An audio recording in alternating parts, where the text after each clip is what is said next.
You need to say like clear statement where Isa alayhi salam, Jesus said, "I am God, worship me." What, in English? Yeah, any language. When he say, "I am the God," you need to worship me, not the Father. Only in that way. Yeah, only in that way. If you say a clear statement of Jesus, when he say that I am God, you worship me. Do you believe Muhammad to be a prophet? Of course. Show me where in the Quran Muhammad says, I am a prophet, follow me. Where it is clearly Muhammad, please. Brother, again, I told you. Please. No, please. Please, don't waste time, please. What do you mean? That's what you asked of Jesus. Look. Let me ask you, let's be reasonable, Hudayfa. Did you come here and say you are a human being, speak to me? Yes, of course. No, you. Did you come here and say, I am a human being? Yes, I am a human being. I know you are, but did you come here and say, I am a human being? Did you say it? No. But could I still think you are a human being even though you did not say it? Yes. Why so? Because it's something elementary, like. Exactly. So And therefore, one second. And therefore, don't do a primitive trick on Jesus by saying Jesus should say, I am God, worship me. No. In the context of the New Testament, all that Jesus should have done is to clearly demonstrate to his audience in an intelligent manner that he was claiming to be God, not necessarily in a statement of your choice. Because by your logic, you won't be a human being because you didn't come here and say, I am a human being. You didn't. And if I said, because you didn't say you can't be one, it'll be silly. And so, this is the Islamic propaganda. Notice something powerful here. The Muslim demands a literal phrase from Jesus, yet Islam itself is built on verses that Muslims interpret allegorically or through tafsir. Isn't it ironic? They demand exact words from Jesus, but accept Muhammad's authority without any direct self-claim as final prophet in the Quran. Double standards alert. Jesus didn't come speaking like a politician handing out slogans. He revealed his divinity through actions, divine prerogatives, and the reaction of those around him, which included worship. No one worships a prophet without being rebuked. But Jesus accepted it. Why? Because he's not just a prophet.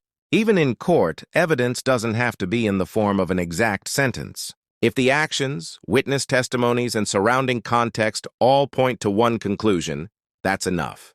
And here, all the evidence says Jesus is God. And by the way, if God himself came to earth, would you really expect him to say, "Hey everyone, I'm God, worship me," like a showman? Or would he reveal himself through fulfillment of prophecy, divine authority, and perfect wisdom, which is exactly what Jesus did? When you demand a quote and ignore the whole narrative, you're not seeking truth, you're playing word games. You don't need Jesus to say, "I am God," in your exact words. He said it in God's way. The question is, are you listening? Show me one place. Hudayfa, one second. This is Islamic propaganda. Show me where Jesus said, I am God, worship me. That's silly. That's nonsensical, silly. They can't do that with Muhammad being a prophet. Neither is that an expectation of an adult. We are adults. So what you need to ask me, what you need to ask me is there any reason, did Jesus claim to be God in some way, shape or form? That's what you should ask. Is that a good ask? No. If Jesus said he was God in a different statement, why would that be wrong? Because it doesn't need to give hints. You need to say clearly. Yeah, clearly. People, I am absolutely the God, clear. I am the God, you worship me. Yeah. If Jesus said in clear terms, if he indicated that he was God, Yes. in his own words, not in your words, in his own words, is that good enough? No. Why not? Because when God speaks to people, he doesn't speak in his language. You need to speak in the people's language. Yeah, I'm talking about people's language. Yes. I'll give you a simple example. So that's what I'll I'm give you a telling simple He example. wants Now, to say straight, I am the God. Hudayfa, let's make it simple. That's fine. Do you know Sabbath? Yes. Do you know who the Lord of the Sabbath was? No.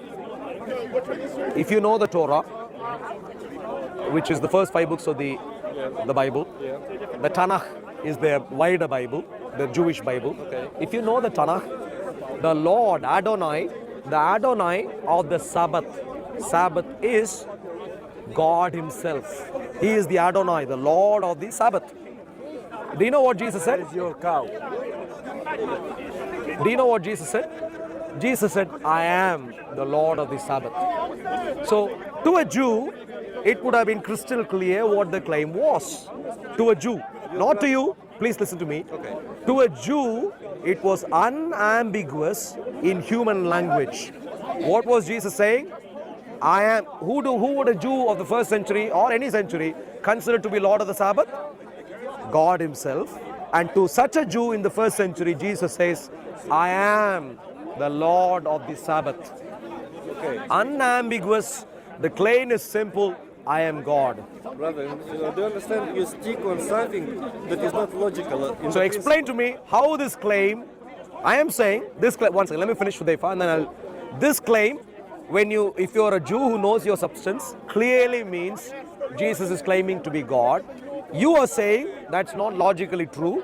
So please use logic and explain to me why this doesn't mean that He was claiming to be God.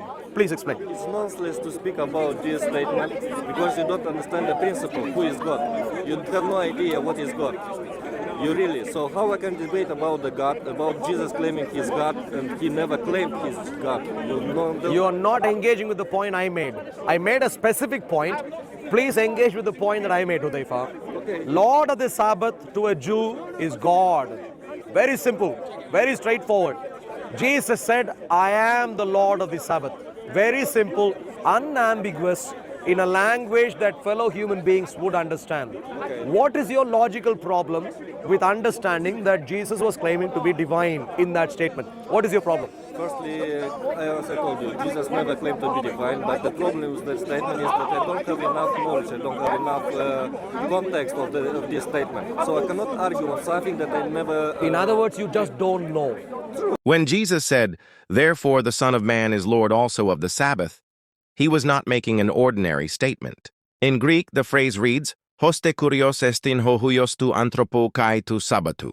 The word kurios is theologically significant. In the Septuagint, the Greek translation of the Old Testament, kurios is consistently used to render the sacred divine name Yahweh.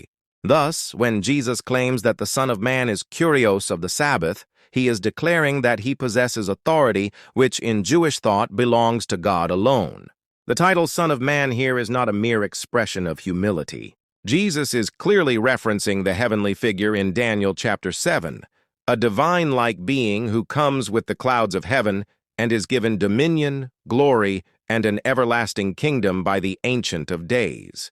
In Jewish apocalyptic tradition, the Son of Man is not merely human, but a divine eschatological figure. So when Jesus connects that title to authority over the Sabbath, He is not simply teaching God's law, He is claiming to be the very Lord who instituted it. The word Sabbath comes from the Hebrew root shavat, meaning to cease or to rest. The Sabbath was a holy day instituted by God Himself after the 6 days of creation. In Exodus and Deuteronomy, the Sabbath is called a sign of the covenant between Yahweh and Israel. No prophet in Jewish tradition ever claimed lordship over the Sabbath. They only called people to obey it, not to rule over it. Therefore, Jesus' statement in Mark 2:28 does not merely defend His disciples for picking grain on the Sabbath, it declares His own divine identity. He is not saying, "I understand the Sabbath," but rather, "I have authority over it." This is a claim that Jesus holds the same authority as Yahweh, who established and governs the holy day. He is not abolishing the law, but revealing that as Lord of the Sabbath, He has the right to define its true purpose, placing mercy and human need above ritual legalism. Have you studied the nature of God from the Bible at all, in detail? Yes, I studied, and that's why, when I became Baptist over there, we go to school every Sunday, Sure. even more, and we studied. Hudhaifa, but you agreed with me that you didn't even know that Jesus claimed that He was the Lord of the Sabbath. You agreed with me. Claiming that He's the Lord of the Sabbath doesn't mean He claimed He is God. Explain. Because Lord of the Sabbath, I don't know the context, but If you don't know, say don't know. Don't just say I reject when I don't know. Either say you know and reject based on some specific points, or you say you don't know and therefore can't comment. Let me explain. Lord of the, no, please. Sorry, am I interrupting? No problem. No. I'll ask you a simple. No. The gentleman could help you. Just a brief help, please. Because the gentleman, Hudayfa, is a lovely man. Can you explain Hudayfa, it's a lovely man. He's speaking to me in a gentle manner so I far. noticed. But he just doesn't know something. But unfortunately, he's taking a wrong decision when he doesn't know something. So I just want to quickly ask you: are you familiar with Jewish theology?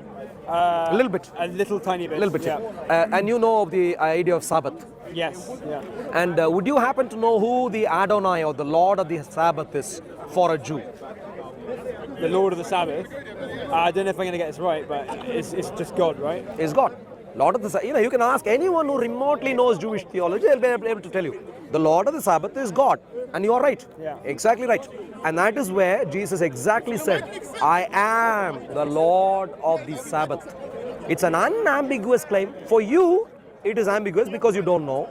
But to a Jew, it is unambiguous. Jesus was literally saying, I am God. Jesus referred to himself as Lord of the Sabbath not merely to assert his authority over the law of Moses, but to reveal who he is in relation to the deepest purpose of the Sabbath itself. From the very beginning, the Sabbath was never just about ceasing from labor.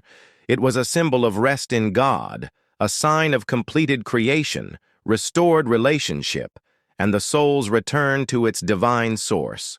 The Sabbath became a sacred space within time, where humanity was invited not only to physical rest, but to enter into the divine peace that surpasses toil and striving. When Jesus declared that the Son of Man is Lord of the Sabbath, he was not abolishing the Sabbath. Rather, he was revealing that the fullest meaning of the Sabbath finds its fulfillment in him. He is the goal of the Sabbath. In him, true rest is found, not merely the cessation of physical work, but the restoration of communion between God and man. The Sabbath, then, is no longer a legal burden, but a gracious invitation to know the one who is the source of peace and renewal. In other words, Jesus did not merely reinterpret the Sabbath. He fulfilled it in himself as the very place of rest for the human soul. In him, the soul ceases from spiritual striving, from the exhausting labor of self-justification, and enters into the divine rest that was promised from the beginning. Thus, when Jesus calls himself Lord of the Sabbath, he is inviting all people to come to him, for only in him is true Sabbath rest found. The Sabbath is no longer merely a day in the week, but now takes form in the living person who says, "Come to me, all you who labor and are heavy laden, and I will give you rest."